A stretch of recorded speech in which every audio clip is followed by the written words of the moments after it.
गोष्ठी कवि के हमारे YouTube चैनल में आपका हार्दिक स्वागत है। हमारे द्वारा यहाँ आपको प्रतिदिन अंतर्राष्ट्रीय स्तर के गीतकार, गज़लकार, उपन्यासकार, साहित्यकार एवं उनकी पुस्तकों का परिचय निरंतर कराया जा रहा है। इसी क्रम में आज हम आपका परिचय कराने जा रहे हैं ग्वालियर मध्य प्रदेश से आदरणीय डॉक्टर भावना दीक्षित जी से।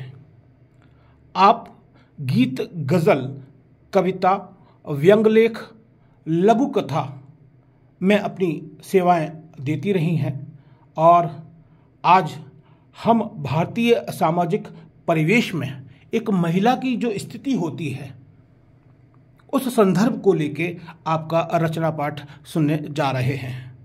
तो सुनते हैं आदरणीय डॉक्टर भावना दीक्षित जी को।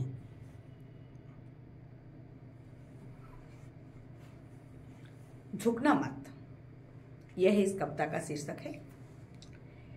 जैसे ही डॉक्टर ने कहा झुकना मत, जैसे ही डॉक्टर ने कहा झुकना मत, उसे हंसी और रोना एक साथ आ गया। जिंदगी में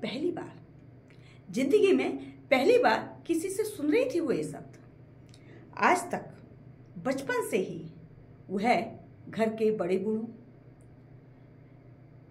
बुआ, मौसी, चाची, ताई, माँ, बाप, अलाने फलाने, अड़ोस पड़ोस सबसे ही सुनती आई, झुकी रहना, बस झुकी रहना।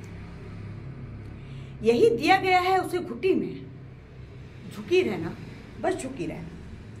औरत के झुकने से ही बनती है घर और गृहस्थी।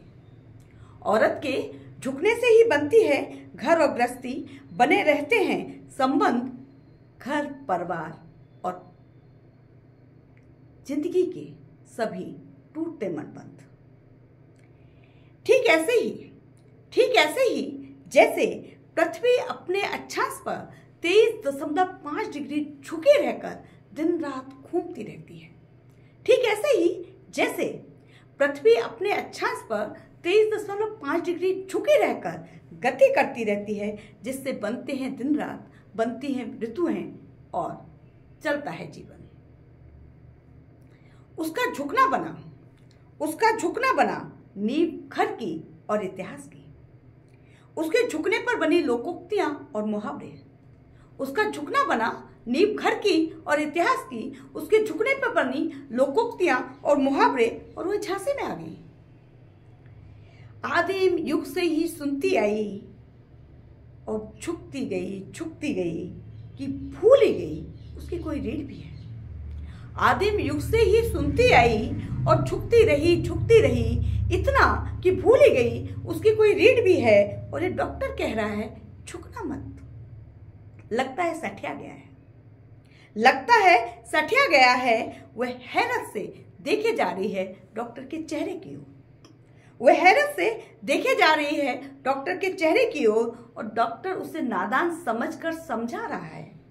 देखिए, लगातार झुकने रहने से आपकी रीढ़ की हड्डी में गैप आ गया है। गैप समझती है ना आप? रीढ़ की हड्डी छोटे छोटे छल्लों से बनी होती है और लगातार झुकने से ये अपनी जगह से सरक जाते हैं। उनके बीच में खालीपन आ जाता है। डॉक्टर बोले जा रहा है और वह सोच रही है अपने मन में क्या क्या खिसक गया है उसके हाथ से। बचपन से आज तक उसके जीवन से जैसे बंद मुट्ठी से रेत खिसक जाती है और कुछ कण चिपके रह जाते हैं हथेली पर। जैसे बंद मुट्ठी से रेत खिसक जाती है और कुछ कण चिपके रह जाते हैं हथेली पर, बस चिपके रह गए हैं कुछ पल।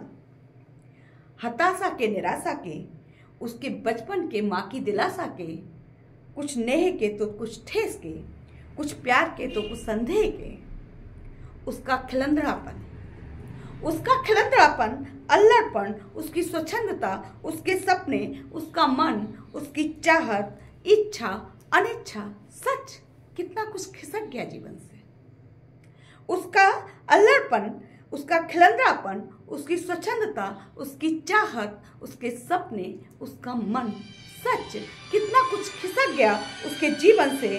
डॉक्टर उसे समझाए जा रहा है कि जिंदा रहने के लिए अब जरूरी हो गया है रीढ़ को सीधा रखें। डॉक्टर उसे समझाया जा रहा है जिंदा रहने के लिए अब जरूरी हो गया है रीढ़ को सीधा रखें, और जाने कब मन ही मन वह भी दोहराने लगी है, अब झुकना मत, अब झुकना मत। धन्यवाद। तो अभी आप सुन रहे हैं यहाँ आदरणीय डॉक्टर भावना दीक्षित जी को, और सुनते हैं उनका अगला रचना पाठ। अगला रचना पाठ सुनाने से पहले एक मुक्तक रख रही हूं आपके सामने। झूठी दुनिया, झूठे लोग, झूठी दुनिया, झूठे लोग, झूठे इसके किस्से हैं, गम केवल बस इतना सा है, हम भी इसके हिस्से हैं, हम भी इसके हिस्से हैं। मेरी अगली रचना का शीर्षक है स्वप्न। सुनिएगा। स्वप्न दृष्टा हम बने, स्वप्न सृष्टा हम बने, स्वप्न दृष्टा हम बने, स्वप्न सृष्टा हम बने, समाज को बदलने स्वप्न ही पालिए।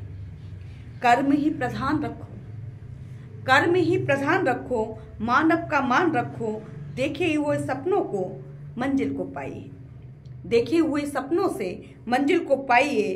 अखियों को खोलकर बोल जरा सोचकर, अखियों को खोलकर बोल जरा सोचकर, जीवन में ओज भर रोशनी जलाइए। घात न करना कभी, घात न करना कभी, घाव मत देना कभी, प्रीत प्यार संग सभी, सृष्टि को बचाइए, सृष्टि को बचाइए। तो अभी आप सुन रहे थे यहाँ पर आदरणीय डॉक्टर भावना दीक्षित जी को, और यदि आपने हमारा चैनल सब्सक्राइब न किया हो तो आप हमारे चैनल को अवश्य सब्सक्राइब कर लें। नमस्कार, धन्यवाद।